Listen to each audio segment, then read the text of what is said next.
Bonjour à tous et bienvenue dans une toute nouvelle vidéo. Alors c'est une vidéo où il va y avoir une review de Impact Wrestling Final Resolution et pour cette vidéo je suis accompagné par Wingreen. Salut Wingreen. Salut à tous. Alors donc aujourd'hui on va parler de Final Resolution, c'est un show spécial Impact Plus, si je dis pas de bêtises, c'est un, Exact. un peu un pay-per-view mineur de Impact. C'est ça, les Impact View, c'est des espèces de pay-per-view, si on veut, ouais, qui sont effectivement très mineurs.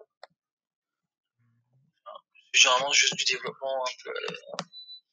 Ouais, vraiment du développement. Oui, c'est pour entre autres ce pay-per-view sert à développer Hard to Kill qui se déroulera en janvier.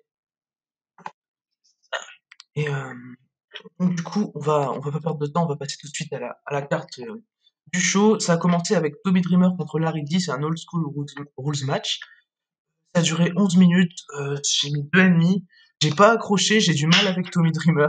J'ai vraiment beaucoup de mal avec Tommy Dreamer en ce moment. Il y a que son match avec Moose à Slammiversary que j'ai vraiment bien apprécié. Après, l'enjeu du match, c'est un peu si Larry D perd le match, il va en prison parce qu'il a essayé de tuer Johnny Bravo. C'est une storyline que j'aime bien personnellement. Mais enfin voilà, victoire de Tommy Dreamer, un peu RAS, c'est 2,5 pour moi. Oui, c'est ça, c'est qu'on est déjà sur une storyline un peu comédie, hein, clairement. Sur le Old School Match, en fait, je sais pas pourquoi, ça fait plusieurs fois maintenant que Tommy Dreamer appelle les matchs qu'il fait sans disqualification, hein, finalement. Des Old School Match. Allez savoir pourquoi. Parce que lui, ça lui rappelle le Old School de la ICW. Moi non, personnellement, quand je vois ces matchs-là. Après, c'est pas ouf. C'est vraiment pas ouf. Ça se regarde, voilà, mais c'est weekly sur 20, quoi. C'est effectivement du 2,5 et pas plus. Hein. Voilà. On passe à la suite. Ça sert juste à continuer la story et point barre. Oui, je suis complètement d'accord avec toi. Pas spécialement. Du coup, ensuite, Havok et Navea ont battu les Sea Stars, Ashley Evoque et Tell Me Exo. C'était un match de tournoi pour les titres par équipe knockout qui vont être mis. Non? Non, pas exactement. C'est-à-dire que les Sisters avaient été éliminés au premier tour de ce tournoi. Ah ok. Je sais plus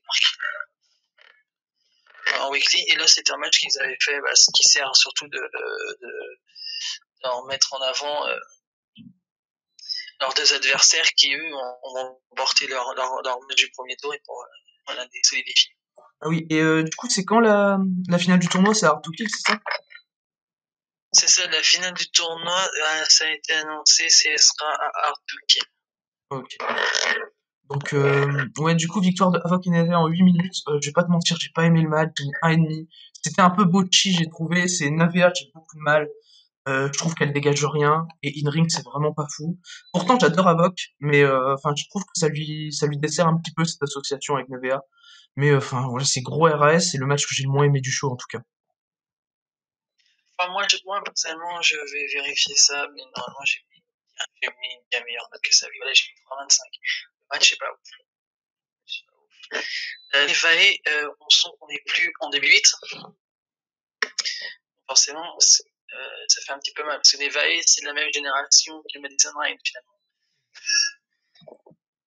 Faut le savoir, c'est-à-dire que c'était les premières championnes par équipe, Nevaeh et Madison Ryan à la Chimère. Ok. C'est un peu toute jeune. Donc Nevaeh, elle ne vit pas forcément se piquer bien dans le ring, même si je trouve encore que ça reste correct personnellement. Ah ok, cool. Et j'adore les 6 stars personnellement. Déjà, il y a un biais qui se crée parce que moi j'adore les 6 stars. Donc moi je trouve que c'est très plaisant. Moi, je crois que j'avais vu Ashley Vox un peu du côté de chez Shimmer. Delmi Exo, j'ai plus spécialement souvenir, mais j'ai dû la voir chez Shimmer aussi, du coup. C'est une équipe que j'aime bien, mais enfin, sans plus, quoi. Je veux dire, je les préfère chez Shimmer de ce que j'ai vu. Bah là, le truc, c'est qu'elles ont fait, ici, hein, en fait, elles ont fait que 2 matchs où elles ont concrètement plus ou moins servi de jobbeuses. Donc, même si les performances étaient très bien. Donc forcément, il y a pas, il y a pas, il y a pas rien qui est ancré. Il y a pas forcément de gros trucs en c'est pas là où elles ont un travail important à faire. Oui, je vois. Du coup, ensuite, Caleb et Tenille Dashwood contre Alicia Edwards et Eddie Edwards, c'était un match mixte par équipe, ça a duré 9 minutes, j'ai vraiment bien aimé le match. J'ai mis 3,25. Faut savoir que Caleb, c'est Caleb Conley, si je dis pas de bêtises. Exactement. Ouais, et franchement, j'aime beaucoup son work. Je veux dire, de base, c'est un catcheur excellent dans un ring. Et enfin là, je veux dire, pour son rôle, il a très bien joué son rôle. Eddie Edwards, j'adore toujours autant. Enfin, c'est super match, 3,25. Et ça m'a bien mis dans le show, personnellement. De toute façon, Caleb Conley, encore aujourd'hui, il fait des performances tout à fait agréables. On a l'occasion de le voir de temps en temps. Oui. Même Impact. Ceux qui savent.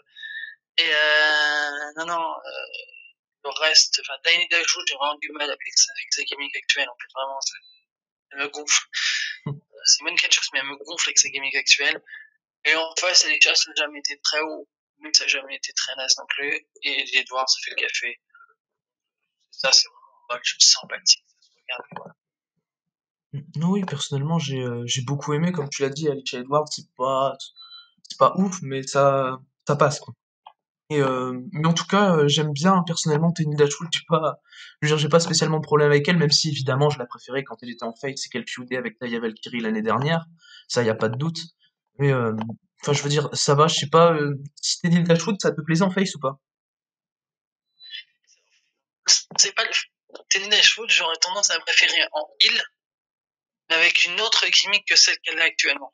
Ouais, Et là, la nuance. je comprends parfaitement. C'est vrai que c'est compliqué. Enfin, même moi, je j'ai envie qu'elle retourne face, moi. Et oui, je vois en heal, je l'ai personnellement jamais bien vu. Enfin, il me semble, peut-être à NXT un petit peu, mais Oui, à NXT, à une période, notamment sur les débuts d'Asuka à NXT la première année. ouais, du coup, c'est quoi ta Où note? où elle était associée à Dana Brooke. Oui, oui, je me rappelle un petit peu. Du coup, j'avais vu, ouais, c'était avec Dana Brooke. C'est quoi ta note pour ce match? Oh là, j'avais mis trop. Ouais, c'est à 3,25. J'hésitais à mettre 3 aussi.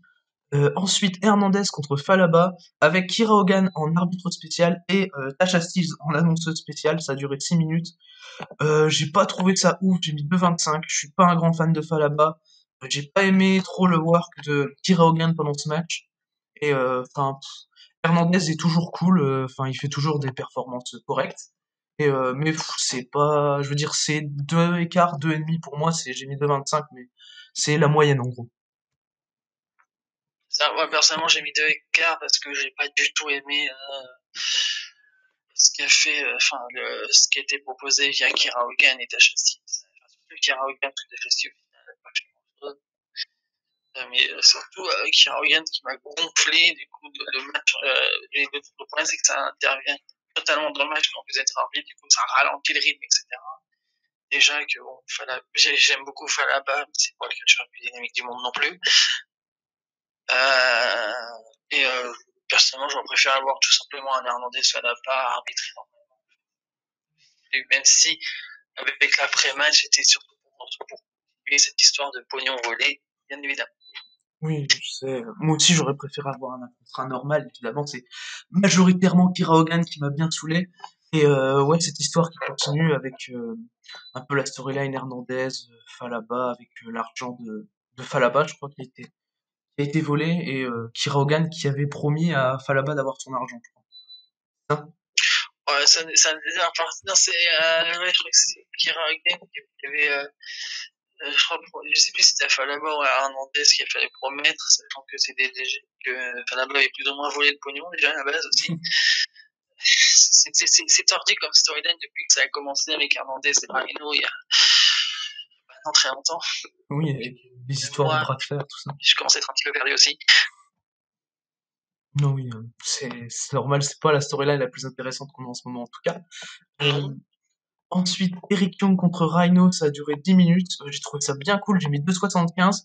Parce que la seule chose qui m'a bien dérangé, c'est le turn de Cody Deaner, même si je vois pourquoi ils font ça. Faut savoir, du coup, qu'il y a Cody Deaner qui a été intervenu avec Cousin Jake, et Cody Deaner, il a tourné heel sur Cousin Jake. Euh, Et c'est un peu ça qui m'a dérangé dans l'overbooking du match en soi, même si je comprends pourquoi Cody Deaner tourne sur Kozinchek, ça y a pas de souci, je trouve que c'est même bien fait. Mais en soi, le match est cool, j'adore Eric Young. Je suis un grand fan d'Eric Young, le mec, il est génial. J'adore sa psychologie, j'adore tout chez Eric Young. Il m'accroche comme jamais. Moi, ce match était plus compliqué parce que ça part pas mal. Rano, même si Rano reste un minimal solide, même aujourd'hui, sans être fou. Eric Young, comme tu l'as dit, il est génial quand il sent les doigts. C'est très bien. Là, le problème, c'est pas dans les peurs que le booking qui est là, qui est dans une modalité typique pour Indie. Mais pas Indie, je veux dire Weekly, pardon. Totalement weekly, ce qui fait que le match n'est là que de prétexte. Du coup, ce qui me gêne pour noter un match, parce que pour moi, c'est un match qui doit être vraiment noté, c'est pas juste un match de prétexte, c'est vraiment un vrai match. Là, c'est juste un match de prétexte en weekly pour faire avancer la story, ce que je comprends bien. Maintenant, j'aurais préféré ça justement en pure weekly et non pas ici.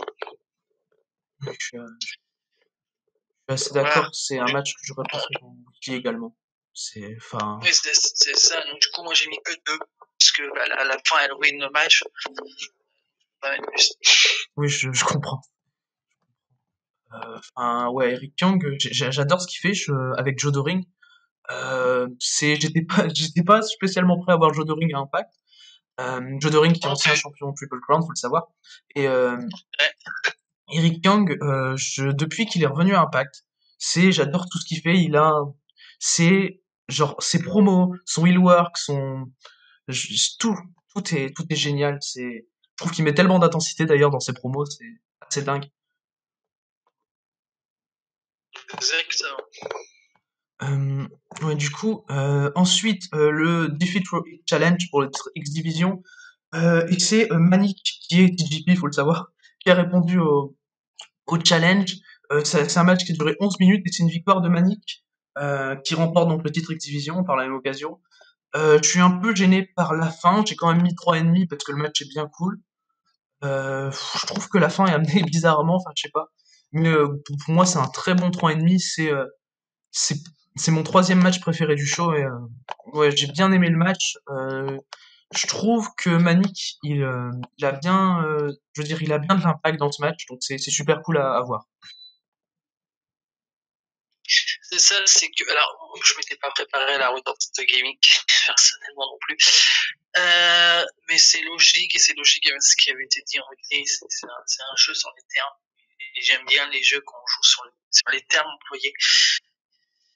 Et après, le match est impeccable. Roy Trajou, c'est pas un non plus. Enfin, j'aime beaucoup Roy Trajou. Et TJP qui est derrière Malik, ça a toujours été à chaque fois que même en soi la première version de Malik, c'était TJP à la base. Impeccable. C'est impeccable. C'est TJP, même si je suis pas forcément plus grand des fournisseurs de TJP. TJP est super dans tous les cas. Donc, Oui. il s'agit juste faire le café. Oui, TJP, il est super, super dans un ring. Rui Raju, tu vois, je trouve que son règne de titre exhibition, il lui aura vraiment bien servi. Au début, je m'en foutais un peu de Rui Raju, et là, j'aime beaucoup tout ce qu'il fait. Je veux dire, son heel work est super, c'est simple, c'est efficace, je trouve.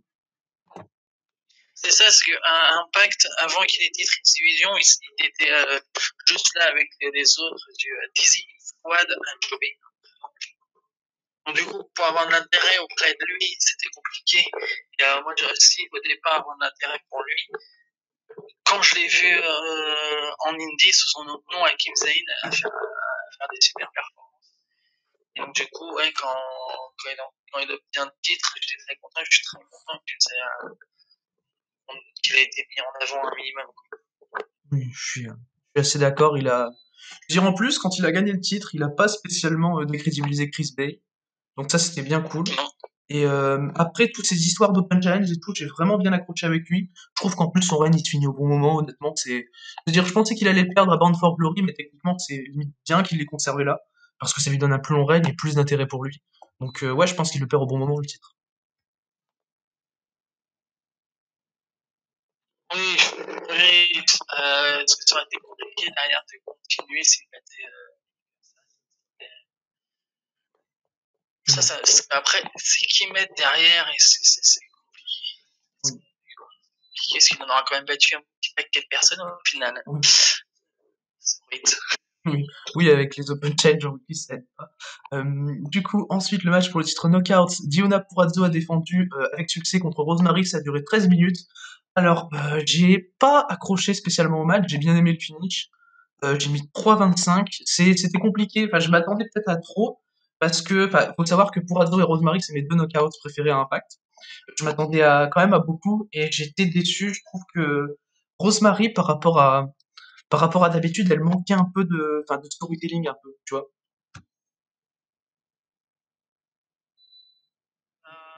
Rosemary, le match aurait été le plus impliqué. Tu sens que c'était une défense secondaire. Tu le sens.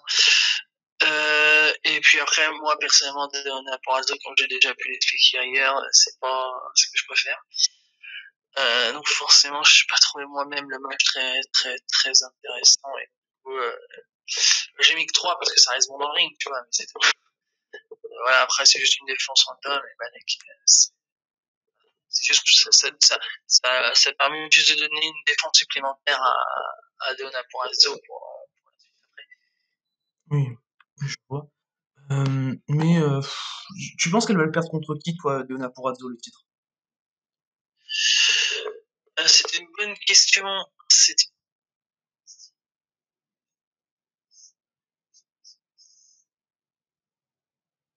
On a Charté Rosemary. Soyoung, c'est particulier. Le cas Soyoung, faut attendre quand James Mitchell elle donne le coup de bâton. Et après, qui mettre derrière, bonne question. Mais au vu de la fin du match, si je me souviens bien, je pense qu'il y aura quand même une défense genre à Genesis ou à Artuki, parce qu'il y a une semaine entre les deux, tu me diras. Taya Valkyrie. Oh ouais, pourquoi pas. Mais je pense pas que Taya Valkyrie le récupérera par contre. Oui, moi non plus. Du coup, ensuite, Carl Anderson contre Ethan Page. Ça a duré 13 minutes. J'aime bien la storyline, j'ai mis 3,5. C'est mon deuxième match préféré du show. Franchement, c'était super. Tout était bien. J'aime pas spécialement ce qui est en train de se passer avec The North, là, un peu storyline de, ils vont peut-être briser l'équipe. Enfin, je pense pas que c'est ça qui va se passer d'ailleurs. Mais franchement, très solide match in ring, c'est 3,5 pour moi. La fin du match est quand même assez. Qui voit qui mettent clairement ça. C'est qui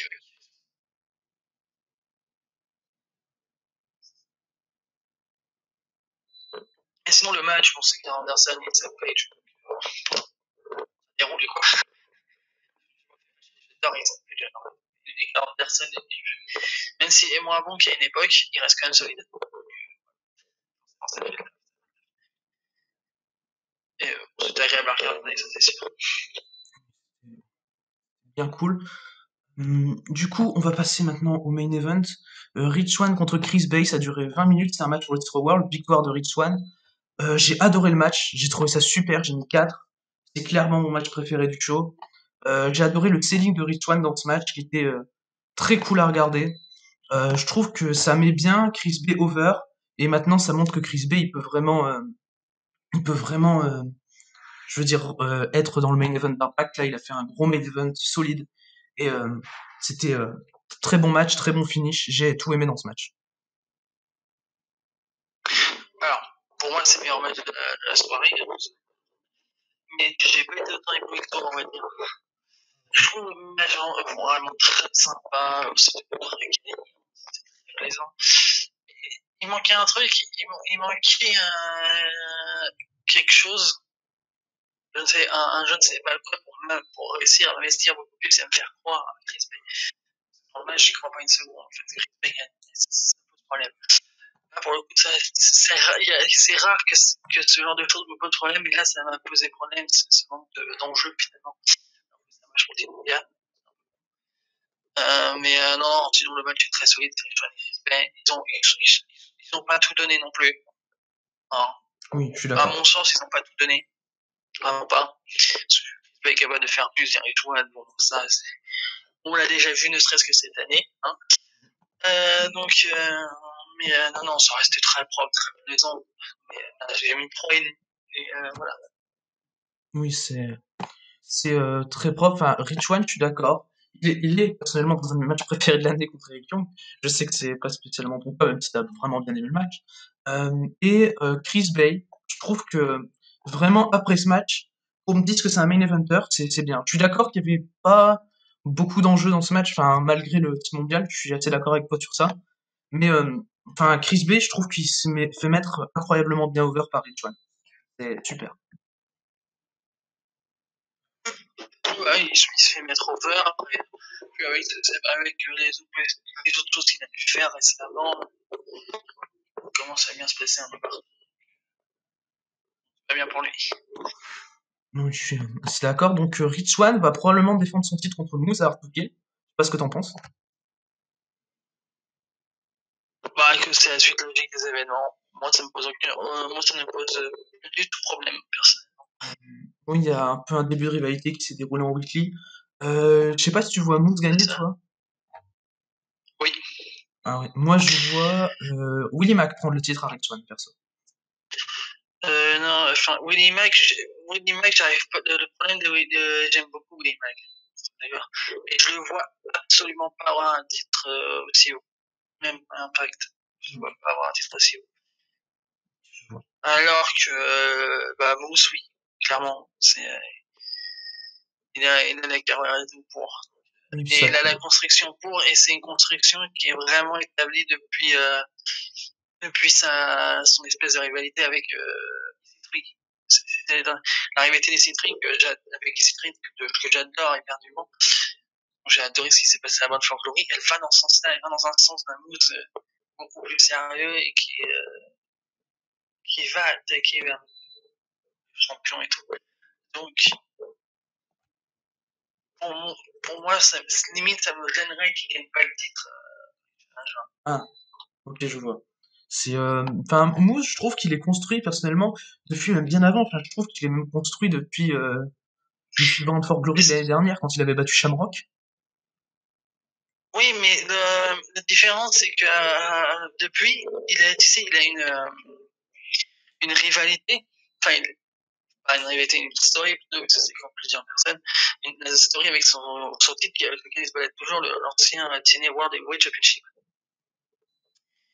Le truc que ça change, c'est que là, il sait, on est un peu comme il dit, champion, voilà, c'est un peu comique.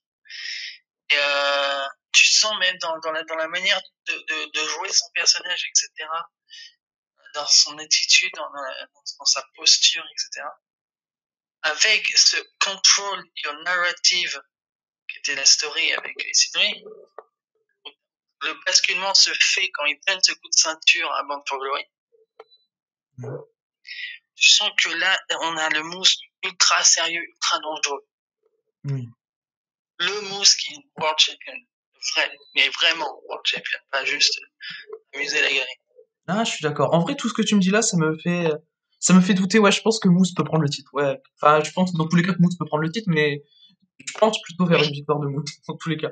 Mais ouais, c'est clair que, en tout cas, la storyline d'Artukill est déjà intéressante et sera c'est ça. intéressante. Et j'espère que C'est ça. le build-up du pay-per-view sera pas niqué par les apparitions de AEW, tout ça.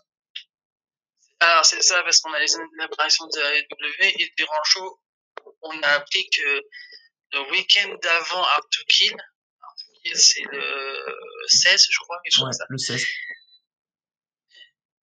Et le 9, donc le week-end d'avant, il y aura un show Impact Plus qui s'appelle Genesis, donc, comme d'habitude des anciens noms de qui sera posé là, un peu comme on a déjà eu avec Victory Road par exemple, à d'autres époques, à d'autres années, il y avait un pay-per-view avant, un Impact Plus avant un pay-per-view. On verra bien ce que ça donne, mais du coup, ça peut jouer. Ça peut jouer. Ouais, enfin, faut pas qu'ils apparaissent trop en weekly, quoi. En tout cas, c'est assez saoulant, personnellement. Bah, déjà, ils ont fait Omega a déjà fait 2 apparitions, c'est-à-dire pour Weekly post-Dynamite. Et là, on voit avant le match de Karl Anderson, on voit Omega et Karl Anderson discuter dans le bus d'Omega. Je sais qu'au prochain Weekly, au moment où on enregistre, au prochain Weekly, d'Impact, il sera encore là, Omega. Si ça commence à continuer fortement, ça risque clairement de me saouler, sachant qu'à chaque fois c'était inintéressant jusque-là. Je suis complètement d'accord avec toi. Donc du coup, c'est fini pour ce show Final Resolution. S'il y a un match à voir, je pense que tu es d'accord avec moi, c'est Rick One contre Chris Bay. Oui. Et donc du coup, oui, c'est fini pour ce show et cette review. Merci à toi, Wingreen, d'avoir participé à la vidéo. Et Merci à toi pour l'invite. de rien. Et je vous dis à tous à la prochaine.